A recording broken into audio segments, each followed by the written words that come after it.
Christmas അപ്പൂപ്പൻ എന്ന് പറയുന്ന ഒരു സംവിധാനമുണ്ട്. ക്രിസ്മസ് ഫാദർ మనందరికీ తెలుసు క్రిస్మస్ ఫాదర్ అన్న ఒక వ్యక్తి మనకు తెలుసు. ഇത് മഞ്ഞു മൂടിയ സ്ഥലത്താണ് ഇതിന്റെ ആരംഭം ഉണ്ടായത്. ఈతను ఎక్కడ పుట్టాడంటే ఈతను యొక్క రూపం ఎక్కడ మొదలు పెట్టారంటే మంచుతో నింపబడిన దేశాల్లో అతన్ని చేయడం ప్రారంభించారు. റെയ്ഡീൻ എന്ന് പറയുന്ന ഒരു മൃഗം വലിക്കുന്ന ഒരു പ്രത്യേക സംവിധാനം. ఆ యొక్క రేడి అన్న ఒక జంతువు ఈ బండిని లాగే జంతువుని పెట్టి ప్రారంభించడం జరిగింది. അങ്ങനെ ഒരു അപ്പൂപ്പനായിട്ട് വരുന്ന ഒരു ക്രിസ്മസ് ഫാദർ మనందరికీ తెలుసు ఒక క్రిస్మస్ తాతగా ఉండి క్రిస్మస్ టైంలో వచ్చే వ్యక్తిని మనం చూస్తూ ఉంటాం. വ്യത്യസ്തമായ പേരുകൾ അവർക്കുള്ളത്. ఆ క్రిస్మస్ తాతకి రకరకాల పేర్లు ఉన్నాయండి. ഇംഗ്ലണ്ടുകാരാണ് ക്രിസ്മസ് ഫാദർ എന്ന് പറയുന്നത്. ఇంగ్లాండ్ దేశంలో ఉన్నవారు క్రిస్మస్ ఫాదరు అంటారు అతన్ని. റഷ്യക്കാരാണെങ്കിൽ ഫാദർ ഫോസ്റ്റ് എന്നാണ് പറയുന്നത്. రష్యా వాళ్ళు ఫాదర్ ఫోస్ట్ అంటారంట. വിശുദ്ധ നിക്കോളസ് എന്ന് വിളിക്കും. అదే విధంగా పరిశుద్ధ నికోలస్ అని కూడా పిలుస్తూ ఉంటారు. ഇറ്റലിയിൽ ലാബാന എന്ന് പറയും. ఇటలీ దేశంలో అయితే లాబాన్ అని పిలుస్తారు. ഫ്രാൻസിൽ പേരെ നോയൽ എന്നാണ് പറയുന്നത്. ఫ్రాన్స్ లో అయితే పేరే నోయల్ అని పిలుస్తూ ఉంటారు. ഹോളണ്ടിൽ സിസ്റ്റർ ക്ലാസ് എന്നാണ് പറയുന്നത്. హోలండ్ లో సిస్టర్ క్రాస్ అని పిలుస్తారు. ഡെൻമാർക്കിൽ ജൂലിനാസ് എന്ന് പറയും. డెన్మార్క్ లో జూనిటర్స్ అని అతన్ని పిలుస్తారు. അപ്പൊ ഇതെല്ലാം യേശുക്രിസ്തുവിന്റെ ജനനവുമായിട്ട് ബന്ധപ്പെട്ട കാര്യമാണ് പറഞ്ഞത്. నేను ఇంతవరకు చెప్పి కార్యాలన్నీ యేసు ప్రభు వారి యొక్క పుట్టుకకు సంబంధించిన విషయాలండి. അപ്പൊ യേശു കർത്താവിന്റെ ജനനം എന്ന് പറഞ്ഞാൽ എന്താണ്? అయితే యేసు ప్రభు యొక్క జన్మం అంటే ఏమిటి? എന്തിനാണ് ഇത്രമാത്രം ഇങ്ങനെ ഒരു ജനനം ആഘോഷിക്കേണ്ട ആവശ്യകതയുള്ളത്? ఎందుకు ఆయన యొక్క జన్మాన్ని ఇంత ఘనముగా మనము సెలబ్రేట్ చేసుకుంటున్నాం? എത്രയോ ആളുകൾ ലോകത്ത് ജനിച്ചിട്ടുണ്ട്.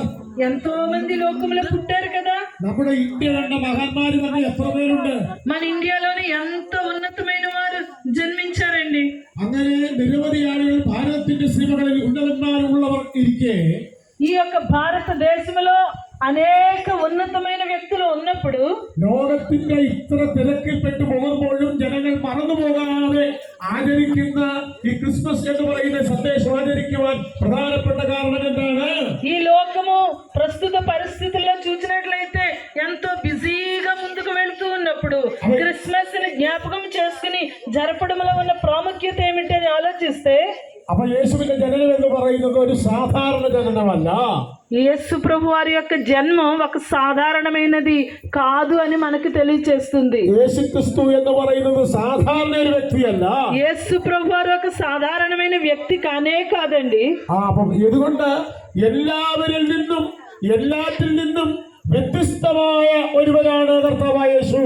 యేసు ప్రభు వారు అందరిలోనూ అన్నిటిలోనూ అన్ని విషయాల్లోనూ ప్రాముఖ్యత కలిగిన వ్యక్తి. హల్లెలూయా హల్లెలూయా. യേശു ക്രിസ്തുവിന്റെ ജനനം എന്ന് പറയുന്നത് സാധാരണമല്ല. యేసు ప్రభు వారి యొక్క జన్మం సాధారణమైనది కాదండి. അങ്ങനെ ഒരു സാധാരണ ജനനത്തെ കുറിച്ചല്ല നമ്മൾ തിരുവചനത്തിൽ വായിക്കുന്നത്. ఎటువంటి రీతిలోనూ ఒక సాధారణ వ్యక్తి జన్మించినట్లుగా మనం పరిశుద్ధ గ్రంథంలో చూడనే చూడం. നമുക്ക് കർത്താവായ യേശു ക്രിസ്തുവിന്റെ ജനനത്തെ കുറിച്ച് ജീവിതത്തെ കുറിച്ച് ആകമാനം അറിയാൻ കഴിയുന്ന ഏക ഗ്രന്ഥം വിശുദ്ധ ബൈബിളാണ്. ఈ యొక్క పరిశుద్ధ గ్రంథం మనకి ఎంతో స్పష్టంగా యేసు ప్రభు అంటే ఎవరు ఎలా పుట్టారనేది తెలియజేస్తూ ఉంది.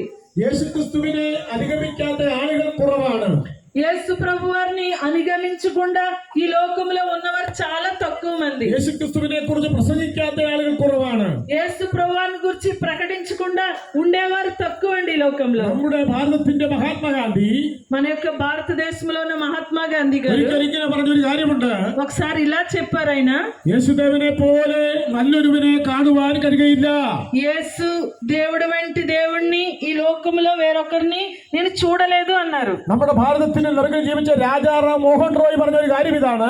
మన దేశంలో రాజారాం మోహన్ రాయ్ అన్న ఆ గొప్ప వ్యక్తి ఏం చెప్పారంటే, യേശുവേ, ഞാൻ ജീവിച്ച കാലഘട്ടത്തിലാണ് അങ്ങ് ജനിച്ചിരുന്നതെങ്കിൽ എന്റെ ചങ്കിലെ ചോര കൊണ്ട് ഞാൻ അങ്ങയുടെ പാദം കഴുകുമായിരുന്നു.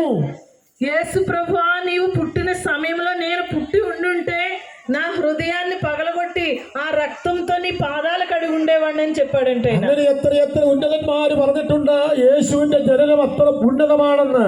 అలాగే ఎంతో మంది యేసు ప్రభువారి యొక్క జన్మాన్ని గురించి గొప్పగా వివరించారండి. ആരാണ് യേശു? ఎవరండి ఈ యేసు ప్రభు? നിങ്ങൾ ഒരിക്കലെങ്കിലും ചോദിച്ചിട്ടുണ്ടോ ആരാണ് യേശു എന്ന്? మీలో మీరు ఎప్పుడైనా ఈ ప్రశ్న వేసుకున్నారా? ആരാണ് യേശു എന്ന് ഒരിക്കലെങ്കിലും നിങ്ങൾക്ക് അറിയാമോ? ఆయన ఎవరని పరిపూర్ణంగా ఎప్పుడైనా మీరు ఆలోచించారా? యేసు എന്ന വാക്കിന്റെ അർത്ഥം അറിയാമോ? యేసయ్య అనే మాటకి అర్థం ఏంటో తెలుసా? ധാരാളം പേരുകളിൽ കർത്താവിനെ കുറിച്ച് നമ്മൾ പറയുന്നുണ്ട്. అనేక పేర్లు మనం పరిశుద్ధ గ్రంథాన్ని ఆధారం చేసుకుని మాట్లాడతాం. യേശു എന്നും ഇമ്മാനുവേൽ എന്നും കർത്താവെന്നും ക്രിസ്തുവെന്നും ഒക്കെ കർത്താവിനെ നമ്മൾ വിളിക്കുന്നുണ്ട്. యేసు ప్రభు వారిని ఇమ్మానుయేలని, రక్షకుడని వివిధ పేర్లు పెట్టి మనం పిలుస్తూ ఉంటాము. ഇങ്ങനെ വിവിധ പേരുകളിലാണ് കർത്താവിനെ കുറിച്ച് അറിയുന്നത്. వివిధ పేర్ల ద్వారా కూడా మనం దేవుని తెలుసుకుంటూ ఉన్నాము. യേശു ജനിക്കേണ്ടതിന്റെ ആവശ്യകത എന്താണ്? అయితే ఈ సమయంలో యేసయ్య పుట్టుక యొక్క ప్రాముఖ్యత ఏంటని చూద్దాం. ഇവിടെയാണ് നമ്മൾ തിരിച്ചറിയേണ്ടത് യേശുവിന്റെ ജനനം എന്താണെന്ന്. ఇక్కడ మనం గ్రహించాలి యేసు ప్రభు వారి యొక్క జన్మములో ఉన్న ప్రాముఖ్యత ఏమిటి అని. యేശു ജനിക്കേണ്ടതിന്റെ ആവശ്യകത എന്താണ് എന്ന് ചോദിച്ചാൽ നമ്മളെ വിചാരിച്ചാണ് യേശു ജനിച്ചത്. యేసు ప్రభు వారి యొక్క పుట్టుక ఎందుకు అని మనం ఆలోచించినట్లయితే ఆయన కేవలం మన కొరకు పుట్టి ఉన్నారు.